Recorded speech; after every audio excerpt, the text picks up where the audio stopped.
Record ମଉସା ତମ ନାଁ କ'ଣ? କନ୍ଦା ମାଣ୍ଡି କନ୍ଦା ମାରାଣ୍ଡି। ଆପଣଙ୍କ ଭାଇ ନାଁ କ'ଣ? କରଣ ମାରାଣ୍ଡି। ସେ କୋଉଠି ରୁହେ? ଏଇଠି ରହୁଛୁ ଆଉ ଏଇଠି ରହୁଛି। ଆପଣଙ୍କ ରେସନ କାର୍ଡ ଅଛି? ଆମର ଚାଉଳ ପାଉଛନ୍ତି ତ? ହଁ ଆଚ୍ଛା। କାଇଁ କାହାକୁ କେବେ ଅଭିଯୋଗ କରିଛନ୍ତି? ନା ଆଜ୍ଞା ସେଟା କରିନାହାନ୍ତି। ଆଚ୍ଛା। ଆପଣଙ୍କ କାର୍ଡରେ ତା ନାଁଟା ଯୋଡ଼ିଦେଲେ କିଛି ଅସୁବିଧା ନାହିଁ ତ? ସେ ଯେହେତୁ ଏଇଠି ରହୁଛନ୍ତି ହଁ ରହିଛୁ ସିଏ ତ ରହିଛୁ ଆପଣଙ୍କ ଭାଇ, ଆପଣଙ୍କ ରକ୍ତର ଭାଇ ନା? ହଁ ଆପଣଙ୍କ କାର୍ଡରେ ଆପଣଙ୍କ ନାଁ ତା ନାଁଟା ଯୋଡ଼ିଲେ ଆପଣ ଚାଉଳ ପାଇପାରିବେ। ଯେହେତୁ ନୂଆ କାର୍ଡ ଆମେ କରିପାରୁନି ନା, ସେଠି ଯୋଡ଼ିଦେଲେ ଆପଣ ପାଇ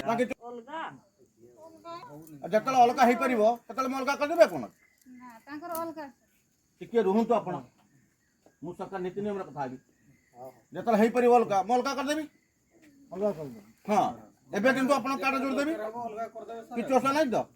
ନା ଅସୁବିଧା କିଛି ଅଛି? କିଛି ଅସୁବିଧା ସେ ଆପଣଙ୍କ ଭାଇ ଭାଇ ଯେହେତୁ ଭାଇ ଭାଇରେ କ'ଣ ଅସୁବିଧା ଅଛି? କିଛି ଆପଣ ମତେ କେବେ ଜଣେଇଛନ୍ତି କି? ମୁଁ ସପ୍ଲାଇ ଇନ୍ସପେକ୍ଟର, ମତେ ଜଣେଇ ନାହାନ୍ତି। ମୁଁ ଆଜି ପେପରରୁ ଖବର ପାଇଲି। ପେପରରୁ ଖବର ପାଇଲା ପରେ ମୋର ଉପରିସ୍ଥ ଅଧିକାରୀ ମାନେ ମତେ ଜଣେଇଲେ ଏବଂ ତାଙ୍କ ନିର୍ଦ୍ଦେଶ ଅନୁସାରେ ମୁଁ ଆପଣଙ୍କ ଘରକୁ ଆସିଛି। ସେ କ'ଣ ମାନେ କୋଉଠି ଯାଇଛି? ସିଏ ତ ଯାଇଛି କେଠି ବଲ୍ ଖେଳତେ ଦେଖିଛି ବଲ୍ ଖେଳ ଦେଖିବାକୁ ପଳେଇଛି। ଆଚ୍ଛା ଠିକ୍ ଅଛି। ଆସିଲେ ତ କରିବେ। ତା ଆଧାର ଆଉ ବ୍ୟାଙ୍କ ଖାତା ଆପଣଙ୍କ ପାଖରେ ଅଛି, ମତେ ଦେଇ ଦିଅନ୍ତୁ। ମୁଁ ଏବେ ନେଇଯିବି, ତାହେଲେ କରିଦେବି ହେଲା।